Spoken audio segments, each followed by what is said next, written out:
بيبدأ فيلمنا ببنت لطيفة اسمها ماريبل، بنت من عيلة كلها عندهم قوة خارقة اللي هي بنت البطة السوداء. ويلا بينا نبدأ فيلمنا. في يوم قررت جدة ماريبل تحكي لها عن اللي حصل في عيلتهم وايه هو مصدر سحرهم ده، فبتقول لها ان الشمعة دي مصدر قوة ليهم، فبتحكي لها انها خلفت ولادها التلاتة وقررت هي والجد بيدرو يفلسعوا من البيت ويهربوا. والجد بيدرو ضحى بحياته عشان يديهم الشمعة المسحورة اللي اديتهم بيت قدروا يعيشوا فيه، عايشين على حساب حياة الراجل. يلا ملناش دعوة. المهم كان أي طفل يتولد في البيت ده بينعم بقدرات سحرية، فبتقول الجدة لماربل إن الشمعة النهاردة هتديها قدرات سحرية، فيا عيني بتقول لها أنا هبقى مصدر فخر للعيلة يا تيتا، وقلبت محمد صلاح فجأة. فبتقول لجدتها عندك أي معلومة كده ولا كده عن القدرة اللي هتديها لي الشمعة؟ فبتقول لها جدتها ايا كان هي هتكون طفلة عظيمة ومميزة. وبتصحى تاني يوم ميرابل بكل حيوية وحماس وبتستعد عشان تمتلك قوة سحرية زيهم، بس للأسف ما بيحصلش. زي مثلا خالتها بيبا الطقس بيتأثر بحالتها المزاجية، أو خالها برونو اللي شاف المستقبل واختفى بعدها، ومامتها اللي بتعرف تشفي المرضى بوصفات سحرية، وقريبتها ديلوريس بتسمع دبة النملة، وإيزابيلا أختها تقدر تملى أي مكان بالورد، ولويزا تقدر تشيل أي حاجة تقيلة. وللأسف ميرابل الوحيدة اللي في عين ديناصور في حياتها ومن غير قوة خارقة. وميرابل كانت شايفة إنها مميزة حتى لو ما عندهاش قدرة سحرية، وإن بالعكس هي مبسوطة وبتساعد أهلها في حفلة أنطونيو الطفل اللي هيستلم قدرته السحرية.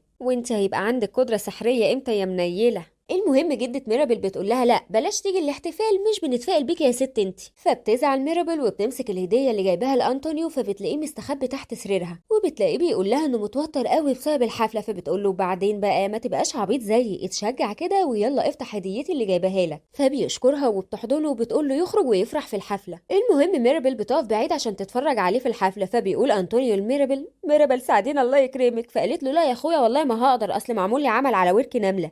بس بتروح فعلا وبتمسك ايده عشان يروح للباب بتاعه، بس بتكون خايفة يحصل زي ما حصل معاها. بس اول ما بيمسك الباب بينور وبيظهر طائر شكله حلو قوي، وبيكتشف ان موهبته القدرة على الكلام مع الحيوانات والطيور. فبيدخل من الباب وبيلاقي غابة وبيفضل يلعب مع الحيوانات، وكل الناس بتتفرج عليه وفخورين بيه، والعيلة كلها كانت بتتصور مع أنطونيو ما عدا ميرابل. يا عيني يا بنتي، يعني هو بإيدها. المهم بتزعل ماربل عشان هي الوحيدة اللي مش مميزة في عيلتها وما عندهاش قدرة سحرية، وكله بيحتفل وبتقعد ماربل لوحدها جوه. فبتلاقي فجأة البيت اتشقق والشمعة قربت تنطفي، فبتجري على ستها وبتقولها يا تيتا يا تيتا الشمعة قربت تنطفي والبيت كله في خطر. ولما بيدخلوا وراها كل حاجة قالتها اختفت، فكله بيشوف ماربل حقودة وغيرانة من أنطونيو عشان هو عنده موهبة وهي لأ. وبتحاول ميربل تقنع مامتها ان ده ما حصلش، وانها ما كانش قصدها ده، وان فعلا اللي قالته حصل. لكن مامتها بتقول لها هاخدك على قد عقلك وادخلي نامي، شكلك مجنونه دلوقتي. فبتخرج ميربل وبتسمع جدتها بتقول لجدها ان معجزتها بتحتضر، وبتطلب منه يساعدها لو هو سامعها. فبتقول ميربل من النهارده مفيش حكومه، انا الحكومه، وبتقول انا اللي هنقذ الشمعه دي. فبتروح لدولارس وبتقول لها سمعتي اي حاجه غريبه ليله الحفله عن الشمعه؟ فبتقول لها والله ما في غريب الا انتي. وبيقعدوا كلهم يفطروا، فبيبان على لويزا انها متوتره، فبتسالها ميربل تعرفي اي حاجه مخوفاكي ناحيه الشمعه؟ فلويزا بتتهرب ومش بترد، وهنا بتعلن الجده عن خطوبه ايزابيلا.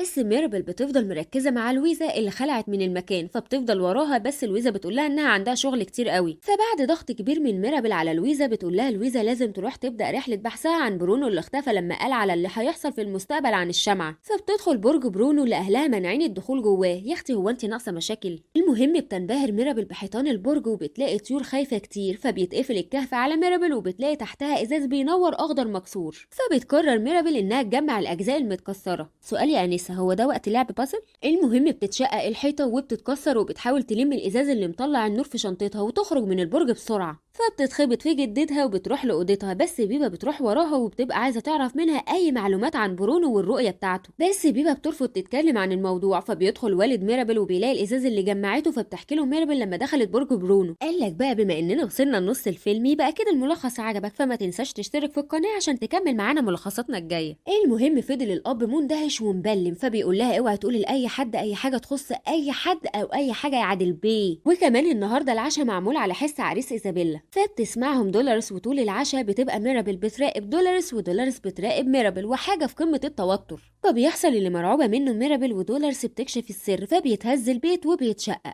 وقالت دولارز الفتانة ان ميرابل السبب عشان كانت بتدعبس ورا برونو، فكله بيزعل والمعازيم بتمشي وبتظهر فيران صغيرة وبتخطف الازاز اللي بينور من ميرابل، بس بتجري وراهم ومش بتسيبهم، فبتوصل لنفق ضيق وبتلاقي هناك شخص غريب لحد ما بتكتشف ان ده برونو نفسه، فبيقول لها انه ساب البرج بتاعه وقعد في النفق الضلمه ده عشان قدرته السحريه ما كانتش بتساعد العيله، فقرر انه يعيش لوحده، بس لسه لحد دلوقتي بيحبهم. وبيحكي لها عن الرؤيه اللي شافها يوم حفلتها لما ما خدتش موهبه وطلبت منه الجده يشوف المستقبل لانها كانت قلقانه، ووقتها شاف برونو ان السحر بتاعهم في خطر والبيت بينهار، وانه شاف ميرابل بس ما كانش فاهم الرؤيه اللي بتتغير كل شويه، وان المستقبل مش واضح ومش عارف ايه اللي هيحصل، وان مصير السحر مرتبط بميرابل، بس ايه اللغز محدش يعرف. فبتقول له والنبي يا خالو اخرج وشوف المستقبل، احنا بننهار، خلي عندك دم، يمكن نعرف نلاقي حد يساعد العيله. وفجاه بيدخل انطونيو اللي عارف كل حاجه وبيقول لهم حيواناتي وصلتني ليكم، وهنا بتطلب الجده من والده ووالد ميرابل انهم يلاقوها عشان العيله في خطر بسببها. جرأة ولا قرشانه انت، ما تدي للبت فرصتها. والناحيه التانيه ميرابل بتقنع برونو انه مش وحش وانه مش هو سبب دمار العيله، حتى لو العيله عايزه تقنعه بكده وانها محتاجه مساعدته. فبيقتنع برونو وبيرجع يشوف المستقبل مره تانيه وميرابل معاه، اللي بتشوف البيت قدامها بينهار وفي فراشه معديه وبتحضنها ايزابيل اختها. فبتتضايق ميرابل ان اختها معاها في الرؤيه لان هي دايما عارفه ان ايزابيل مش بتحبها، فبيقول لها برونو ايزابيل مش مهم، المهم بجد هي نفسها عشان هتكون السبب في انقاذ الشمعة، وبيقول لها بقي تعالي زوريني لما السحر يرجع، ما تبقيش جبانه زيهم. فبترجع ميرابل وبتدور على ايزابيل عشان تاخدها بالحضن زي ما موجود في الرؤيه، لكن ايزابيل بتقول لها انها دمرت حياتها وخطوبتها بسبب افعالها، فبتطردها، بس بنتنا تسكت لا طبعا، بتقول لها انت انانيه ومش همك غير نفسك ودايما عايزه تكوني مثاليه. فبتهاجمها ايزابيلا وبتقول لها انا كنت هتجوز واحد مش بحبه عشان العيله وعشان ارضيهم. فبتفهم ميرابل ان السحر انقذ ايزابيل انها تتجوز واحد مش بتحبه. فبتدخل عليهم الجده وميرابل بتحاول تفهمها كل اللي بيحصل وانها بتحاول تصلح الشمعه، فجدتها بتهاجمها وبتقول لها كل اللي حصل ده بسببك، وان الشقوق في البيت بدات مع وجودها وبرونو اختفى بسببها والشمعه هتطفي برضه بسببها. ولويزا بتفقد قوتها وايزابيل خرجت عن السيطره، ومادام يا حبيبتي ما عندكيش موهبه يبقى اركني على جنب وما تاذيش العيله. فبتدافع ميرابل عن نفسها وعن برونو وعن ايزابيلا وبتقول لها انت طول الوقت بتضغطي عليهم كلهم عشان يكونوا زي ما انت عايزه وده صعب، وبرونو ساب العيله عشان هي شافت فيه الجانب السيء، ولويزا تعبت بسببها هي، ووقتها البيت بينهار، فبتجري ميرابل على الشمعه والعيله كلها بيجروا ويسيبوا البيت قبل ما يتهدى عليهم، وبتاخد معاها الشمعه قبل ما تطفي، فبيتهدى عليها البيت والشمعه بتطفي في ايدها، وبتقعد ميرابل حزينه وبتسيب المكان وبتمشي، وبيفضل كل فرد في العيله بيدور عليها بس مش بيلاقيها، وبنلاقيها قاعده على النهر بتعيط، فبتروح لها جدتها وبتفتكر جدها اللي هو جوزها، وبتقول لها النهر ده هو اللي قدم لهم السحر والشمعه اللي بنت لهم البيت المسحور وخلت كل واحد فيهم عنده قدره سحريه، وبعد كده اهتمت بالشمعه وخافت عليها كانها عيل من عيالها، وخافت تفقدها زي ما فقدت جوزها. فبتحس ميرابل ان جدتها اتبهدلت وعانت من غير ما حد ما يحس، وفهمت ان كل ده بسبب خوفها على العيله وعلى الشمعه، فبيحضنوا بعض وبيظهر فراشات في كل مكان، وبيظهر برونو فالجده بتحضنه وبيتخض من رد فعلها ده، فبتاخد الجده برونو وميرابل وبيرجعوا تاني للعيله، وبتقول لهم ميرابل انهم هيبنوا البيت تاني سوا، فطلبت من سكان القريه يساعدوهم ومتاخروش بصراحه، وكل حد بيتبرع عشان يبني معاهم البيت. وهنا المفاجاه، اول ما ميرابل بتيجي تفتح الباب بيتجدد في البيت السحر وبيرجع تاني زي ما كان، وكل فرد بيرجع بقوته السحريه وبيرجع برونو معاهم من تاني، وكل شخص بيعرف قيمه كل فرد في العيله. وبس كده بيكون خلص ملخصنا النهارده. ووالله انا من رايي ان ميرابل مميزه حتى وهي ما عندهاش ميزه، فكره انك تكون مش عندك ميزه وسط الناس اللي عندهم ميزه بس بتحاول، دي ميزه لوحدها عن غيرك.